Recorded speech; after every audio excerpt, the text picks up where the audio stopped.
Hello everyone, this is Persephone and this is going to be a video for the beta man. I'm sorry for not showing my face yet, I will soon, and at the end of the day, if it's so urgent, you can just see me in various stages of undress on many beats, which is now my main site.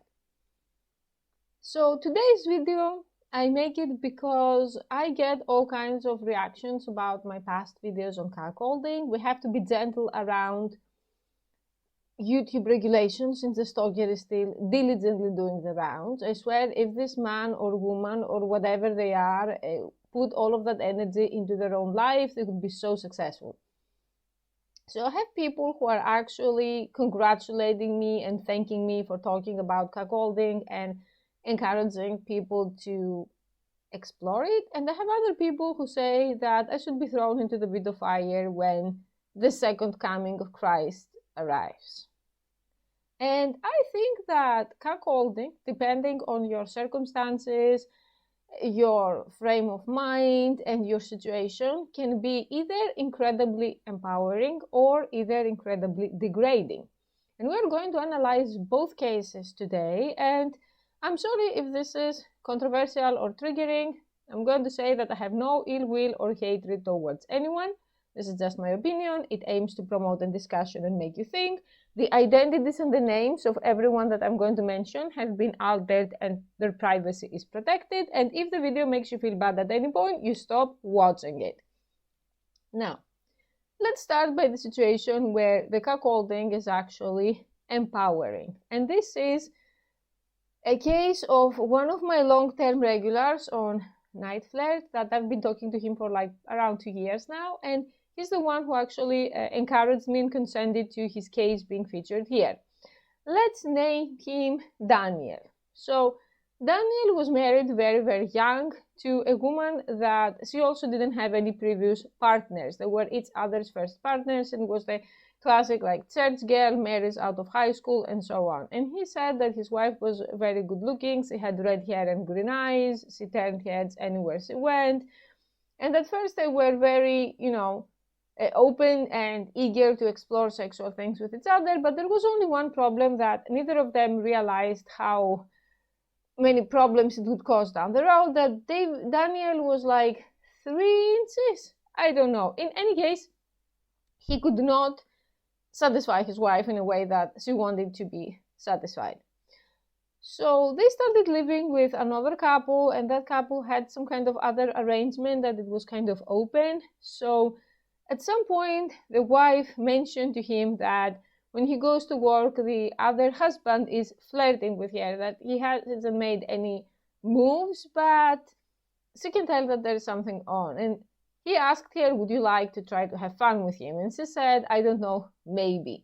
So long story short, she started dating him, and he was much bigger in, you know what, it's YouTube, than Daniel. And eventually that couple broke up and moved out because the wife of that couple got back together with her high school sweetheart.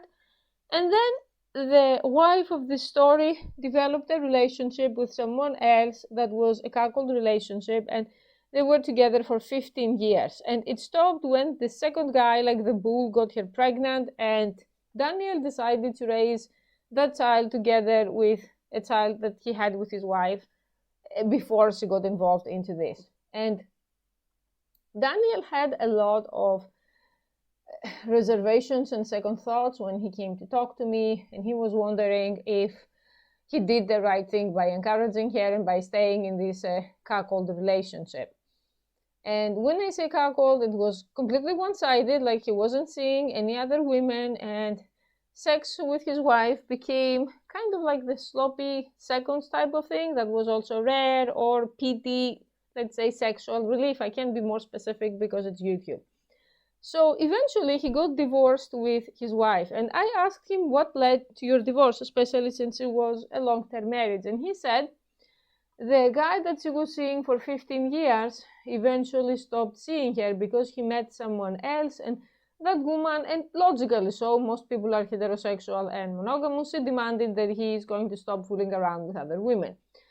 So Daniel said that after that his wife became very short-tempered, very moody, She started having no patience with him. Sex was a distant fantasy at this point, and eventually she was the one who left him.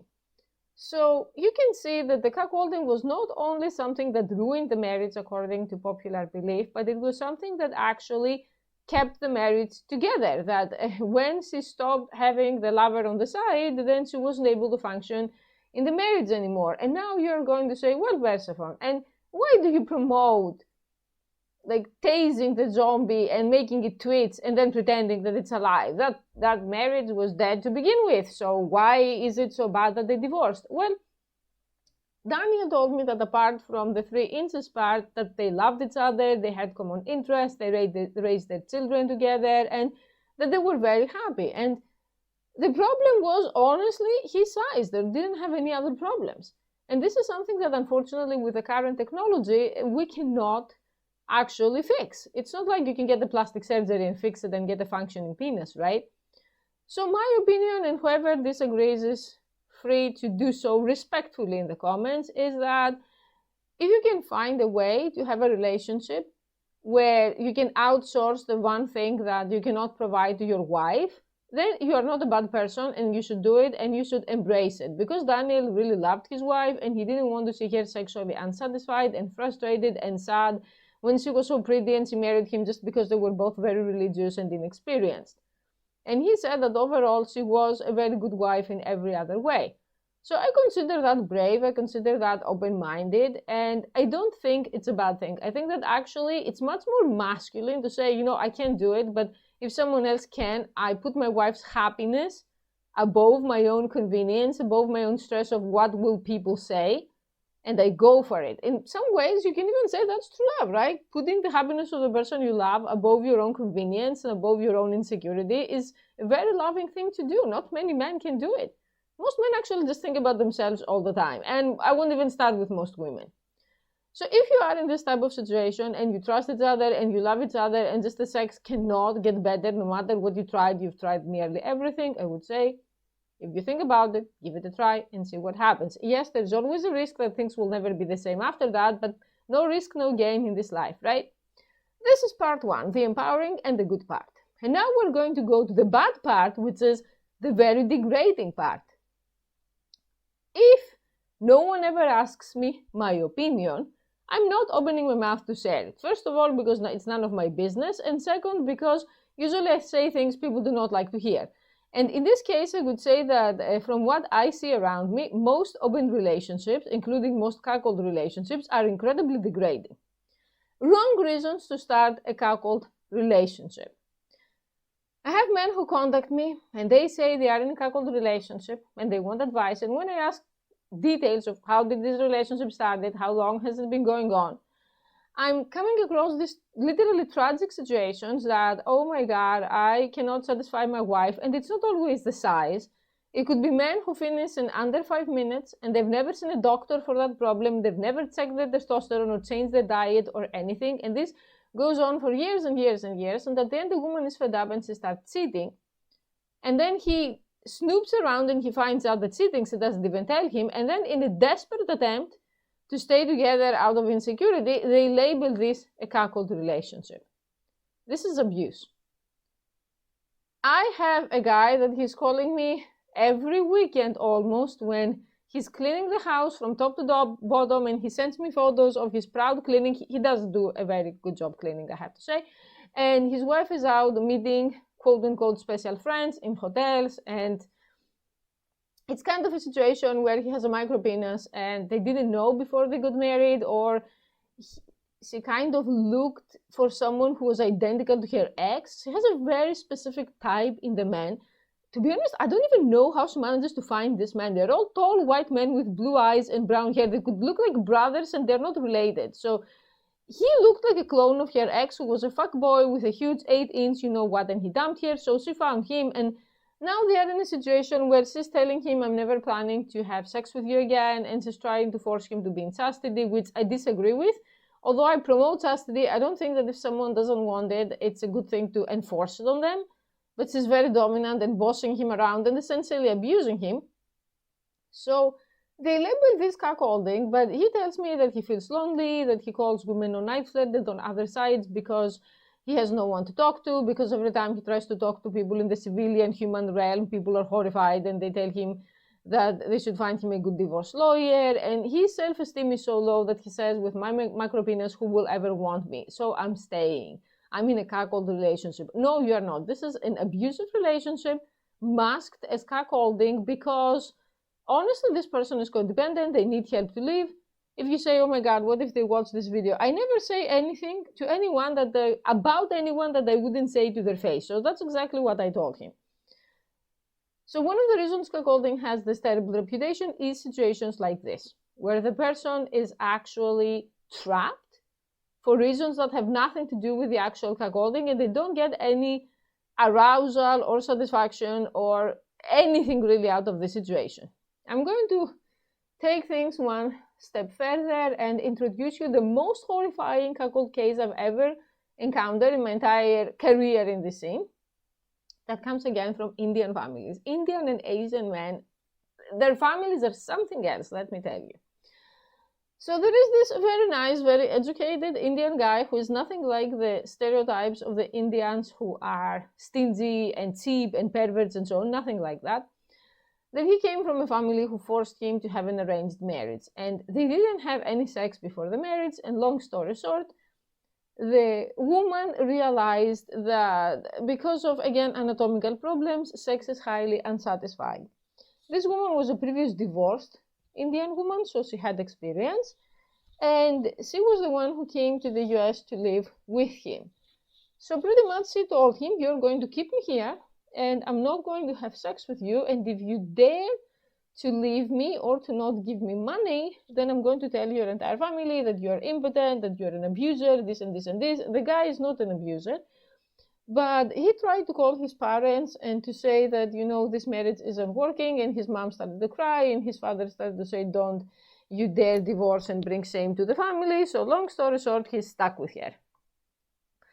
And that guy happens to have a cousin who is also Indian, who is the polar opposite of him, tall, handsome, successful, the stereotype of the Indian programmer, light-skinned. You know how people from Asia love white skin so much, so he's very light-skinned Indian. So long story short, his wife is cheating with his cousin openly, and there is nothing he can do about it. And he says that he's happy when his cousin doesn't try to ask sexual favors from him.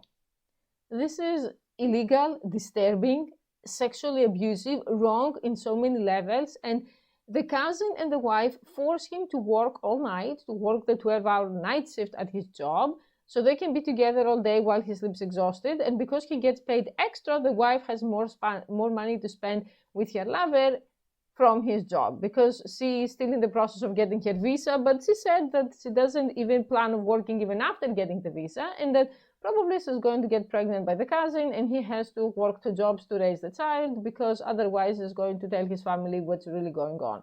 And this was labeled cuckolding again.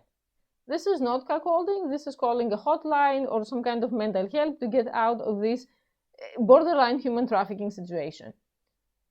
I'm not saying that this is the fault of this man. I'm saying these situations, again, with the privacy of the people protected, because I want to portray different images that you may not know of, because I also didn't know before I got into the scene and people started talking to me about the situations. And I want to say that I always say that men have it worse than women in many areas in life, and people say you're just saying to get men to pay you, but no, because the men in the 2 situations that I mentioned, the man cleaning the house and the Indian man, do they have resources to actually get help from? Is it as easy for them?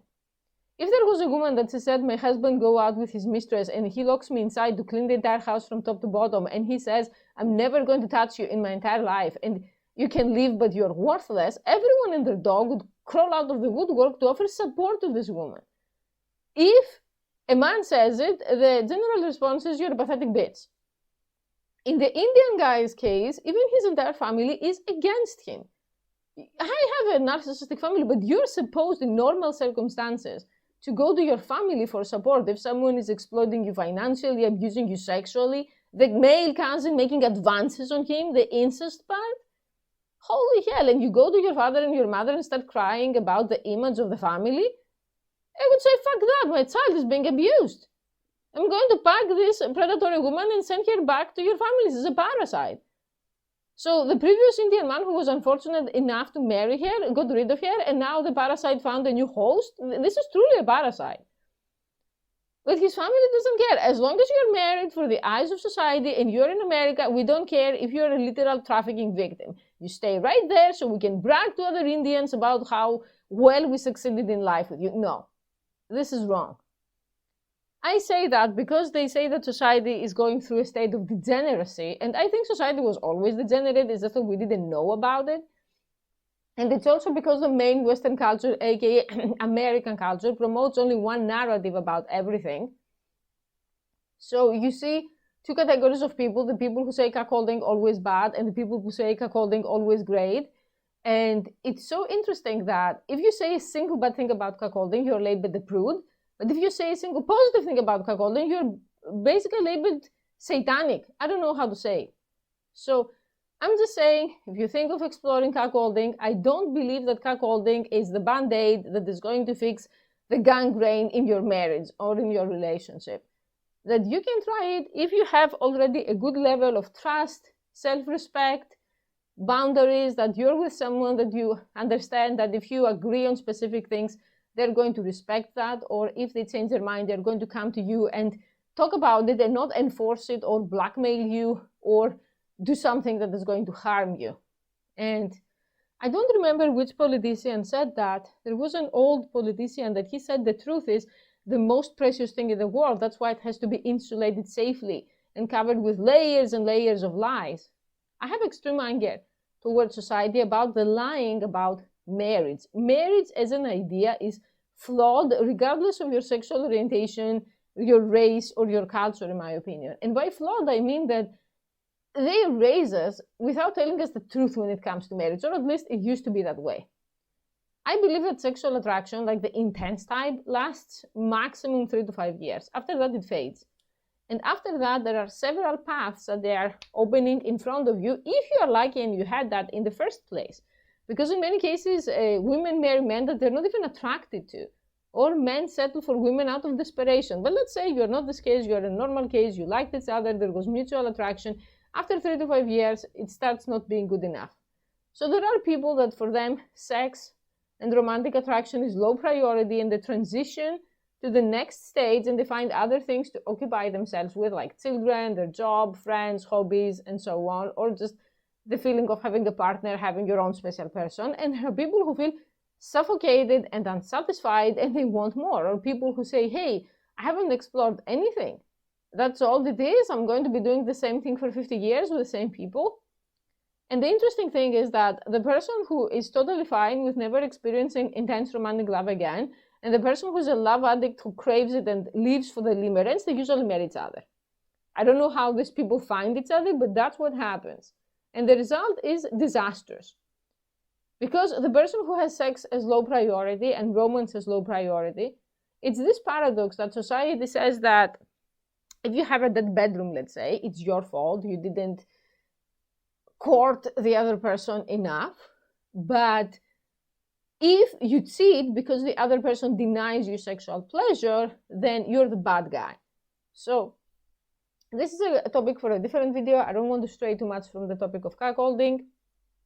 But I think that if you enter a marriage and you are not totally sexually inexperienced, and you know that many women had problems with your performance before for various reasons, it's better to keep an open mind and say that, you know, maybe my wife is okay with how things are, but if she's not okay, 2 or 3 years from now, we're going to see what we are going to do. Because at the end of the day, even if you don't work out sexually, it's much better to focus on the respecting yourself and each other and finding solutions that work for both of you than one person cheating and lying and the other person pretending nothing happens, or one person being completely unsatisfied but having no self-esteem and deciding to stay, or so many other situations that I see every day. If you ask me to give you my statistics from my own experience, I would say a good 70% of the people who contact me are in terrible cuckolding relationships. There is a 10% that is exceptionally good and you see it and you're envious of it, and 20% that is, okay, it works most of the time. And the other 70% is, oh my God, we should go to Dr. Phil exactly as we are to discuss it with him. It's so problematic. But I know that my sample isn't objective because men who are in very good cuckolding relationships, they're not going to call a night flirt to complain to some stranger about their problems. They're too busy living the good life with their wife and her lovers, right? So that's all for today. I hope this video helped clarify some of my opinions about cuckolding. Again, we can talk about the cow all day. Unless you go into the pasture yourself and you start milking an actual cow, you will not have first-hand experience. First-hand experience beats everything. Oh, and one last thing that I didn't mention, that I don't see mentioned anywhere, is the husband who is emotionally straight and secretly gay, and he's the one pressuring his wife into cuckolding when his wife isn't into it. This is a rare case. I encounter it maybe once every 3 months, but there is someone who's approaching me and saying, I'm very frustrated because I'm trying to convince my wife to have sex with 2 different black men every weekend, and she says no. And when I say, where did that idea come from? Has he ever expressed a desire to do that and you wanted to encourage her? And it's always some nerdy white guy or nerdy Asian guy or mixed race guy who wants this. I don't see this from other races. Maybe they watch too many specific shows on TV. So he says, I want her to do it. That's my fantasy. Why is it so boring? And she doesn't want to do it. And the fantasy is usually something so hardcore where the wife hardly plays any role, and it's the guy worshipping the BBC.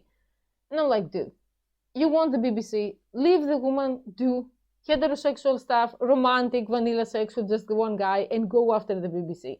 And then I always get the same response, but I love my wife, but I want to be with my wife. I just want the BBC on the side.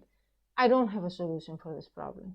Unfortunately, we are in a society where most women do not feel comfortable at the idea of their husband choking on BBC News, because he can't get enough of BBC News and he needs to hear it every day in every possible way. And he obviously has repressed homophobia. He's not willing to come on terms with his sexuality. He could be bisexual. But from my experience, most of these men are not bisexual. They are what I said, they're emotionally straight, possibly conditioned by society, and sexually gay. Because if you're bisexual, you can just go out and date another man. So there is no problem there. But they cannot do that. They're like, I want to hear the BBC News all day, but I don't want to be seen outside holding hands with a black man, which is so objectifying and racist and wrong. So you're basically going to use another human for your sexual pleasure, and then you don't know them the next day.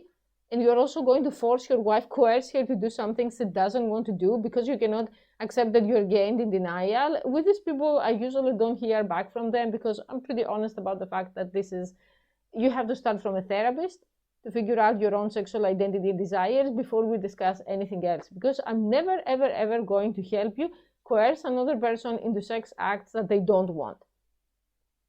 Whether we like it or not, you most likely married a woman whose idea of sex and monogamy is something very specific, and she doesn't feel comfortable with you becoming someone that she essentially doesn't recognize. So there is a chance that you could be in a pseudo-cuckolding relationship where the guy is after sexual acts with another man and he doesn't care to watch his woman with another man. And again, that's rare. You can figure out who you are. I'm looking forward to your opinions and experiences in the comments. And to the ladies who are watching my videos, I have many videos that they're going to be about coming, and I'm working on the video on how to make goodie bags and videos that I'm trying to simplify it so much that even if you hate the entire process of content creation, it's going to be as easy as possible, okay? Please subscribe, please like. We're fighting the stalker. Thank you for watching.